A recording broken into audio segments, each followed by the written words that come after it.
The LinkedIn Podcast Network is sponsored by TIAA. TIAA makes you a retirement promise, a promise of a guaranteed retirement paycheck for life. Learn more at TIAA.org/promises pay off.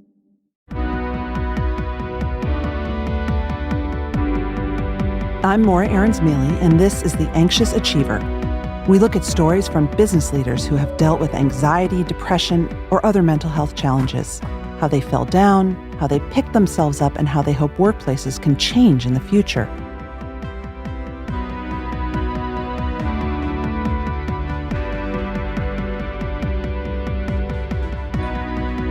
You know, I'm obsessed with work. Not really the actual tasks we all do each day, but how we feel about ourselves when we're working, how other people we work with make us feel, and how our own identities are entangled in our careers. My guest today, Jessie Hempel, is equally obsessed. She's devoted her time to asking big questions about what work means, looking into new trends. And right now, she's writing a lot about the Great Resignation. You'll see the data. More people are planning on quitting their jobs or actually giving their notice than ever before. I think it's about a sense, as we emerge from the pandemic, that we've learned that life is really precious and we'd better make of it what we will. And so we're asking ourselves, how much work is worth it? What do we want from our lives and our work lives? Should we just give it all up and try something new? Now, look, these are valid questions for sure, and I am 100% in favor. But I have something else I'd love you to think about if you're considering walking away from your career. What do you want every day? What can your employer do to help you get it? Maybe you don't need a big YOLO moment, but rather a more understanding and human workplace, more clarity about when you're supposed to answer Slack and not. Time to keep working out midday without feeling anxious about it. A sense that you're heard. You know, Roxane Gay, who was a recent guest on the show and who writes a work advice column for the New York Times, gets thousands of letters from people who are frustrated at work. And most of them are writing to complain about the culture of their office, how people treat each other, not about the actual work they do every day. If you're a leader and you're wondering, how can I stem the losses of the Great Resignation? Maybe it's time instead to create a great renorming. Set new norms for your office. Now is the time to redefine expectations among your team and in your culture. When is it okay to work remote? And when do you really need to be in the office? How late is too late to send an email on a Tuesday? What are expectations around working hours and responsiveness? My recent guest, Bob Posen, stressed that now is the time for organizations to set norms around what work and the workday looks like. Esther Perel, another recent guest, wants teams to get together and reflect, build on our shared experience and our different experiences to redefine what success looks like going forward. There's an incredible moment in the show today when my guest, Jessie Hempel, brings her producer on the line. It's a wonderful example of a workplace where people can ask for what they need and work around our very human requests. Now, my conversation with Jessie Hempel, who is the host of Hello Monday and senior editor-at-large for LinkedIn.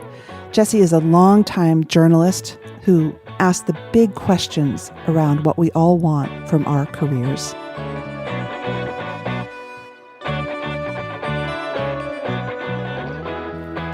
I want to talk a little bit about being identified with your work.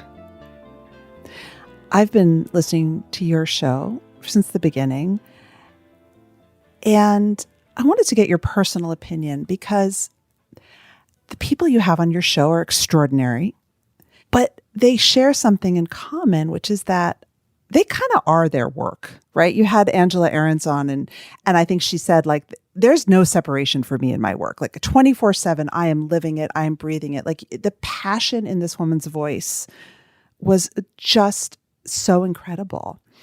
And yet a lot of the advice that we get to maintain mental health and well-being and boundaries at work is to not be our work, to separate And I'm not sure I agree with that for everyone. I just want to get your thoughts.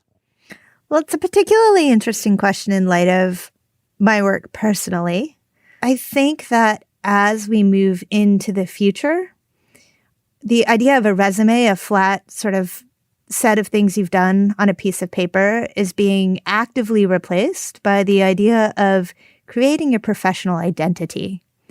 And you do that on tools like LinkedIn. You do that with your Substacks and newsletters. You do that with a lot of the tools, Maura, that you help people to use well in other aspects of your life. And that is in part important far beyond professions that, like mine, are a little bit public. That if you're an architect, you need to be very good at that. If you're a computer programmer, you need to be very good at that. And that opens up this challenge, which is that if you're so busy creating for the world an image of who you are as a professional, then it leaves you tacitly having to design for yourself an image of who you are as an individual and understand where the separation lies. And that's a lot of work to put on any individual. And the danger of not doing that work is that you bleed so completely into your professional life that you suffer for it. You suffer for it how? In any number of ways, right? None of us want to be so fully our job that we aren't understood as whole people. So there's that piece, right? Like when you're thinking about the marriage between your professional life and your individual identity, like it's getting more and more complex. And I think about this as a podcast host because people connect and relate to the me that they hear on the show. They connect to me in a different way than they connected to my work when it was only in writing. They sometimes send me gifts. I recently had a baby, and I got a lot of correspondence from listeners who wanted to know how it's going. And that enthusiasm is amazing. And it's precious to me. And it makes me feel like the show is more important to their lives than anything I worked on in the past. And at the same time, it's a little creepy to me. Mm-hmm. So for me, that creates a tension. I want to call it micro celebrity, right? Because I remember having Anna Faris on the show, and she experiences that in like a macro way. I mean, truly, she experiences it that way. People pop out of her bushes to take pictures of her and her child on the way to school. And it's super alienating for her. And it has really defined, I would say it since Anna Faris came of age as a celebrity at 18 or 19, it's defined her adulthood, that aspect of her career. Wow. For me, like I'm 20 years in, and I'm experiencing in this micro way, and it is super uncomfortable. I don't quite know what to do with it. I also don't think I'm alone with it. My guess is that this is sort of a rising condition for anyone who is out creating and presenting themselves online, and also just any old individual living in a town. I think does that make sense? No, I think that's right. In a way, you know, the people that I have on my show are really successful, and they are fused with their work, and they will say, I am fused with my work and I love it, but I also know it's my anxiety that drives me there. But then I listen to you and to your show, and I don't know if they're the same people and they're just not talking necessarily about their anxiety, but they're also fused with their work. They wake up and they're excited to start the day, and it's what they can't wait to get their teeth into. But there isn't that sense of like worry about I'm fused with my work, or my work is also making me crazy and stressing me out, you know? Oh, no, Maura, you're so wrong. I'm so wrong? No, it's not that doesn't exist. It's that's not always what we choose to explore together. But, you know, Hello Monday was designed to be a show about work and how work is changing. And the conversation that you're having, which is centrally a conversation around anxiety and how we manage it, but much more broadly than that, a conversation that surfaces and invites discussion about mental health. That's not a conversation that existed in the work world that I grew up in. I don't know about Hell you, no. But right? So we came up at a moment and at a time when you were expected to manage that stuff on your own, to check that stuff. And our show explores what people have learned about their professional lives and their work lives. And it has been interesting. I'll tell you, when we started the show, I came from tech reporting, right? And I thought we were going to talk about things like artificial intelligence and how if you today worked in a jewelry store, maybe in the future you could run an online business. I thought we were going to talk about types of jobs that didn't exist before. Because to me, that's how work was changing. But then when I started actually going into people's lives and into their professional lives and into their careers with them, what I discovered was actually the things that people were hungry to talk about and the things that were really changing about their experience of work were much more internal. And that's where we hit the conversations around mental health, anxiety, depression, and the way that it has pushed people in their lives. And I would say that at this point, it comes up in about 50% of the conversations I have with people, despite the fact that my show isn't called The Anxious Achiever. And when I invite people onto the show, I don't say, hey, this is what we're going to explore. And my assumption from that, Maura, is that if it's a question that I'm not even asking, and yet it creeps into every conversation, then imagine if I asked it. It's much more likely that managing your anxiety, or more foundationally, managing the challenges that arise as you become more and more self-aware and conscious of your mental health, is simply a part of what work means today and how work itself is changing. The LinkedIn Podcast Network is sponsored by TIAA. In the last 100 years, we've seen financial markets swing, new currencies come and go, decades of savings lost in days, all showing that a retirement plan without a guarantee, quite simply, isn't enough. So more than a retirement plan, TIAA makes you a retirement promise.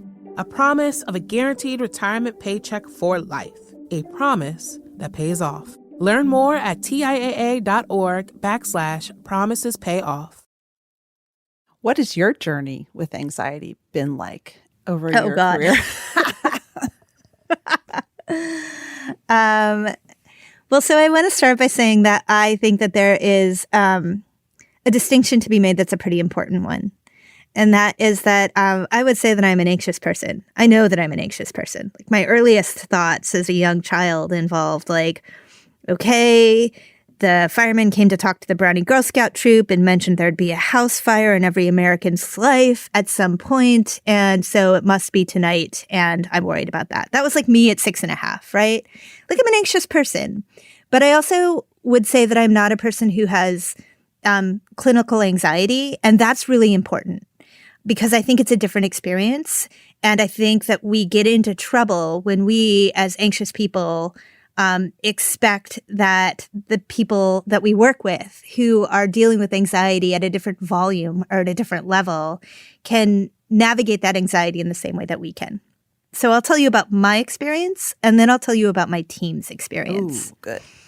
For me, as an anxious person, I have gone through my life sort of drawing from like the array of tools that have existed for managing it, and mostly they have worked.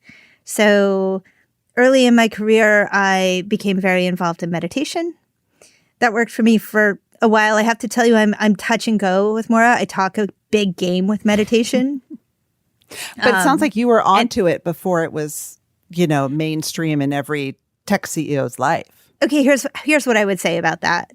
When I finished college and I fell in love, and the person that I fell in love with moved to India to do yoga, I moved to India and discovered yoga. I would like to tell you it's because I was a realized person, but it was actually because I was a 23-year-old, sort of lost in life following the person I'd just fallen in love with. And by the way, it didn't work out. No surprise. But I did discover yoga, and that path also took me toward meditation. And from that point, I could see the value of meditation and mindfulness.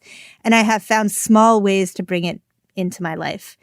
And also, man, am I a proponent of therapy. I found myself a good therapist in my mid-20s and worked with that therapist for more than a decade. And that is how I've navigated my anxiety, which on On a scale of 1 to 10, I'd say rides between a 2 and a 5, sometimes crawling up to a 6 or a 7, but that's about it. There. It sounds like it's there. Like you sort of know it's there. Yeah. I know it's there in the same way that I know I have blonde hair, right? And occasionally I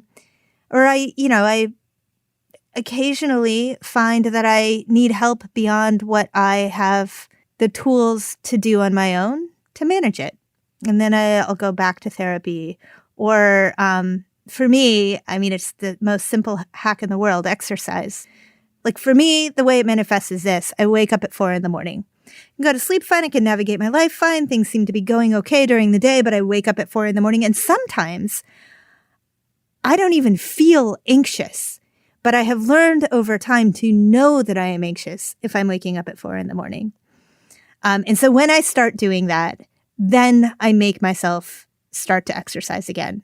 And, if I go for a run, or these days as I hit the middle of my mid-40s, if I go for a long walk, if I raise my heartbeat, it's amazing how that can take it down a notch, right? And if that is not working, then I turn to therapy or to coaching, and that helps me personally to sort of bring it down a little bit more. And are you able to take the time that you need, given that you have a very demanding job, that you have 2 small children? Like, are you at the point in your life where you can say, you know what, I'm waking up at 4 a.m. It's important for me to get this hour into myself. Are you good at that? Real talk here. You're catching me at the craziest moment, Maura, because we've just had 15 months of working at home. I have a 2.5-year-old. I'm pretty sure that this is a period of one's life that should just be renamed sociopath, because he is hard, self-absorbed, and not all that interested in anything going on around him that he can't control. I mean, I knew this intellectually, like I knew a lot of things intellectually, but wow, right? And by the way, he's a shy and timid kid anyhow, and he's just been playing alone by himself for a year and change. Yeah. And then my wife had a baby in March. And I've held down a full-time job. My wife lost her job, so it becomes more important that I hold down my job. Wow. And then I sold a book, which I'm really excited about. It was a memoir. It is a memoir. It's about my family. It will come out next year. HarperCollins is publishing it.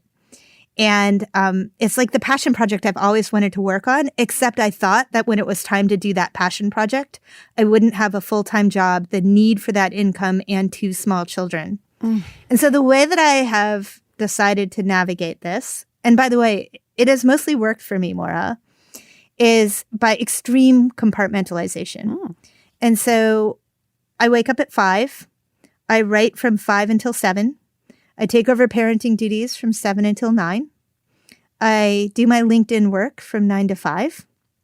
And then by 8 o'clock, I'm basically toast. I fall asleep so embarrassingly early. I'm embarrassed to tell you the time. And then I do it again. And that's kind of a rigorous schedule. That's a lot. And I should say, like, I'm so busy. I mean, you can hear it. You can hear it. And maybe busy is code for not taking the time to emotionally digest the collective horror that we've all just gone through, right? When you're spinning as fast as I've spun to keep myself together over the course of the year, you don't really have time to experience or process the sort of collective ambiguous grief that we've all been through. And so I suspect that that's coming, that's in the near future somewhere, that I'll turn the book in and just crash. But right now this schedule's kind of working. I have to assume that you're able to compartmentalize for a good reason, that is a tool. And I think that that's good. If it gets you through this period, then that's great. I think so. I also think women are particularly good at it, and in particular, working mothers. And I always thought men were better at it. That's interesting. Tell me why you think women are good at it. What compartmentalizing aggressively allows me to do is channel when I'm going to multitask, right? And to go back and forth between being very focused on one piece of work, like when I'm writing in the morning, nothing else is happening. And were anything else to happen, the writing would collapse. And when I'm interviewing you in my studio, the same. The only place that I am is with you. In the interstitial time, I'm multitasking like hell, right? Like I'm, Didn't you tell a story how you were like trying to set up a podcast about changing a diaper a few weeks ago? I mean, at the beginning of the week, I got this call. I bet you've gotten this call at some point this year that like a teacher at my son's school has been exposed to COVID and we're supposed to travel next week, which means that I need to like create the right quarantine time for us before we spend our time with the family, plus navigate getting him tested. And I've got to get the intervals right. And, that's happening on the back end of the management meeting that I'm sitting through on Zoom. And I'm pretty sure that this is basically the lived experience of a lot of knowledge workers this year. I full on cried to the school nurse because she told me I had to come pick up the kids and take them out of school after an exposure. And I cried and I said, how are we supposed to get any work done? And the poor school nurse, like she just sat with me. She was so kind. She was so kind.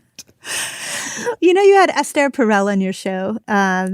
And I've been thinking a lot about her work and how she tackles all of these feelings and thoughts and experiences that seem intractable. And when I think about you in the nurse's office crying over something that I really don't know how we fix, it feels like that. And the lesson that I take from listening to her is nothing needs to get solved, right? On the front end, I think, we got to solve this. But actually, we don't have to solve it per se. We have to lean in collectively and find voice for it and talk about it. That's what we need to do. And that actually will make things better.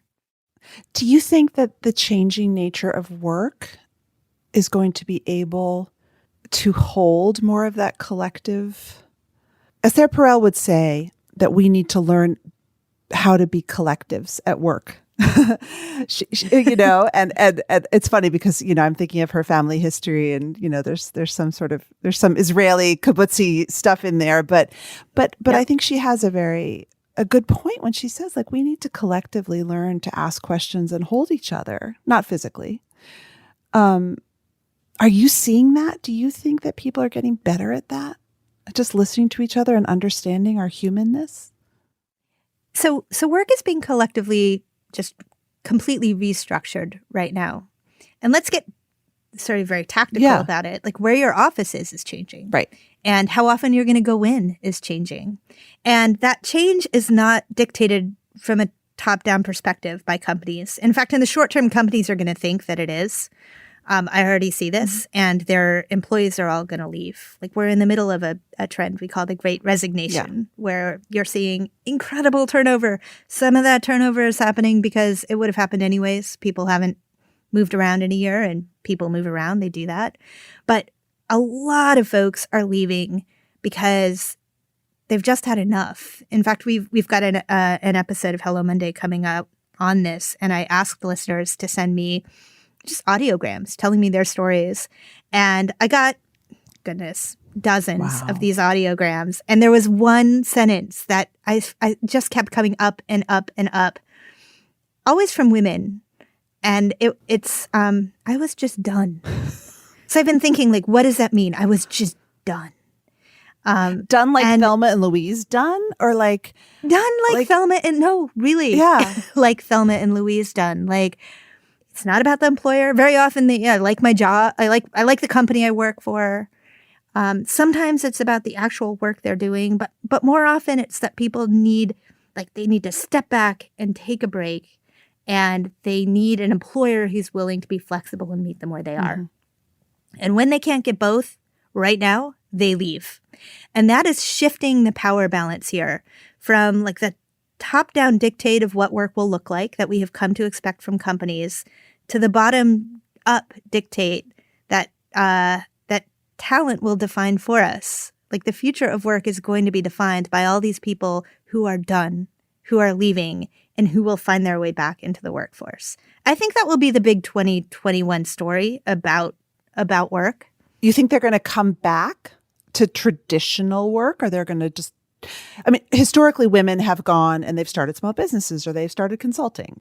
Well, I think that actually those highly ambitious women who have sort of created a model for what this can look like over the years in a sort of trickle out fashion have something to show us about where we're going. That actually the companies themselves will be remade by what the talent comes back and says that it's willing to accept. And yeah, I think actually a lot of the people who have left will come back to traditional work, except that there is no traditional work anymore, that is being disrupted. And I lay that framework down because there's something even more important, Maura, which is that we have traditionally relied upon our people managers in this framework to be people who were very efficient at productivity and getting work done. And what that often meant was being bold in your assumptions and your assertions and your ideas, and quick in your ability to realize goals. And I think that is going to shift. And the values that will become important because they have to be the most important thing are going to be values that are just more feminine, actually. Like what? But they're going to be around like understanding and perceiving how people are feeling and what people need in order to thrive in the workplace. And the work is only going to get done if people are thriving. And now the puzzle is not something that your HR department can help you solve with its off-the-shelf series of benefits. Like you can do this, you can do that, you can do this. Now Sally is happy. Now the puzzle is way more ambiguous. You have to fully understand all of the people who elect to spend their days with you and design custom experiences to help them do their best.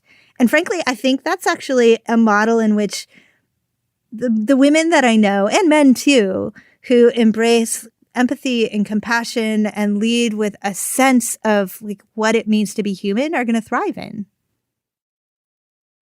You've talked about times in your career when mentors and coaches have helped you. I wonder what your advice would be to someone who's listening and thinking, man, I want to be this person. I want to be able to, I'm good at reading people's feelings, but like, I feel trapped. I feel powerless and I'm so anxious about it. Who does that person seek out right now to learn? I love that question because to me, it has such a succinct, direct answer. Like you can do this right now answer, which is, like all the rules are changing. So just look out in front of you. Look for people who have roles that you might imagine yourself having in 10 years. Or if not roles, simply lives that you might imagine yourself wanting for yourself in 10 years. And have a coffee with them. Have a virtual coffee with them. This is a really fun period because people are coming back a little bit. And so they're hungry to connect. And so even more than at other times, if you reach out to somebody who you might not expect would reach back to you at another time, it's likely that they're vulnerable in this particular way right now, that they're going to make some time for you. And the best way to begin to map out like what might be possible for you in a re-envisioned future is to learn what other people have done. And in the process, you will make them your advocates without even trying. Because man, Maura, does it feel good when somebody gets in touch with you and says, hey, you're amazing. Right? That just feels good. It's a wonderful ego boost. And so you're more likely to be helpful to them as they move through their own career paths. So I do feel like there's one piece related to like the subject that you study that I was really excited to talk to you about. Because Sarah is a person who has clinical anxiety. And her anxiety is as present day to day for her as my 2-year-old son is for me, and requires about the same amount of workaround. And that has been like a wonderful part of what it has meant to work together. And so we were talking about it because I knew I was going to talk to you. And she was like, oh, by the way, you should totally talk about this. I'm very comfortable with you talking about this. And I was like, well, if you're comfortable with it, yeah, I would love to talk about it. And that caused us to talk about it. And so yesterday, for example, day started just fine. But Sarah had a rough start to her day, and it kicked up everything for her. And as a result, instead of getting to work at 8 a.m., she which is when we had agreed or when she thought that she was going to start her day. It became clear that she wasn't going to get there at 9 and then actually probably wasn't going to get there at 10.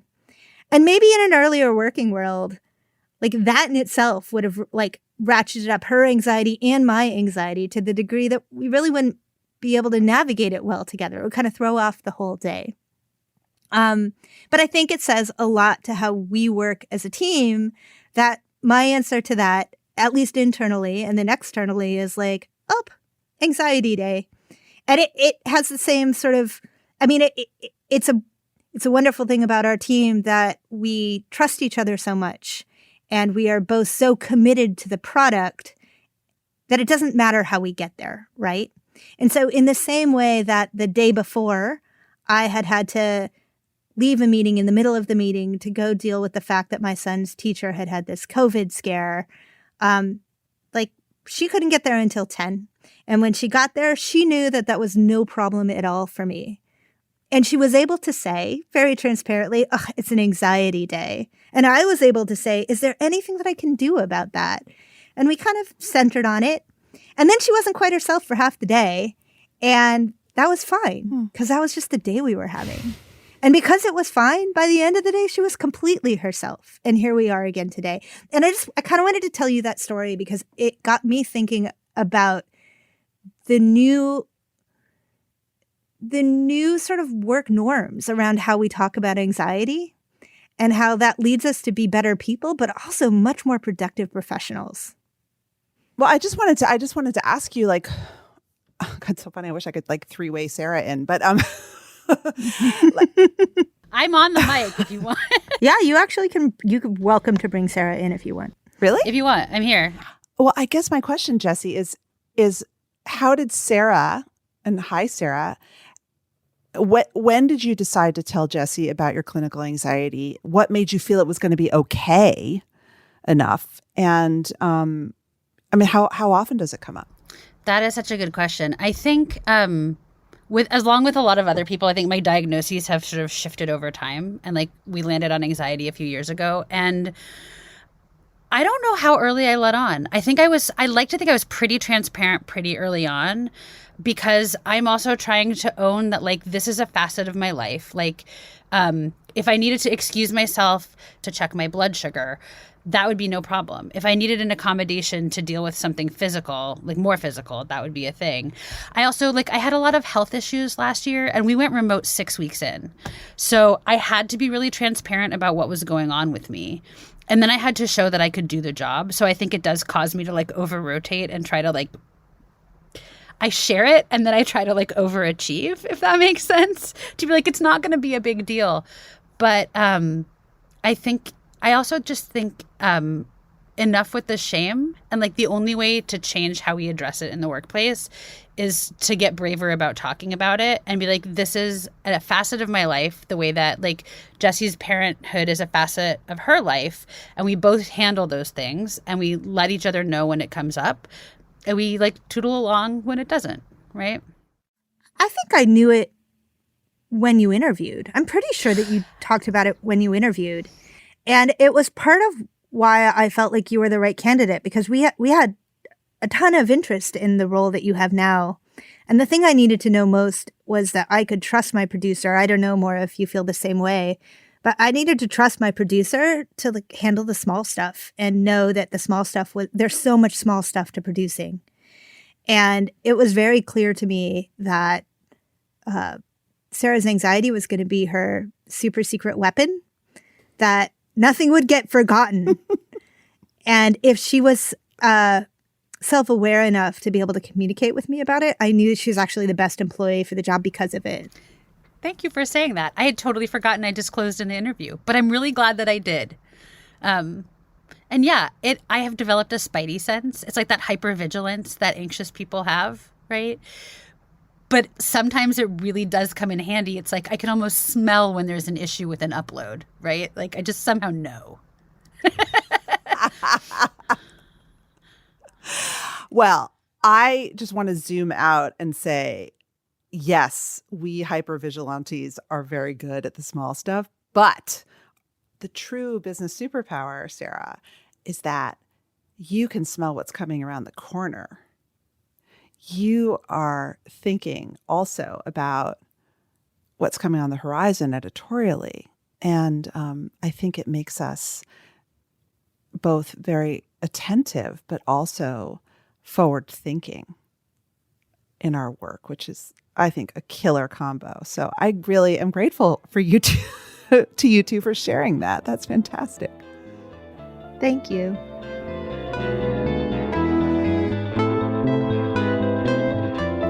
That's it for today's show. Thank you to my producer, Mary Dew. Thanks to the team at HBR. I'm grateful to our guests for sharing their experiences and truths. For you, our listeners, who ask me to cover certain items and keep the feedback coming, please do send me feedback. You can email me. You can leave a message on LinkedIn for me or tweet me at MauraAM. And if you love the show, tell your friends. Subscribe and leave a review. From HBR Presents, this is Maura Aarons-Mele.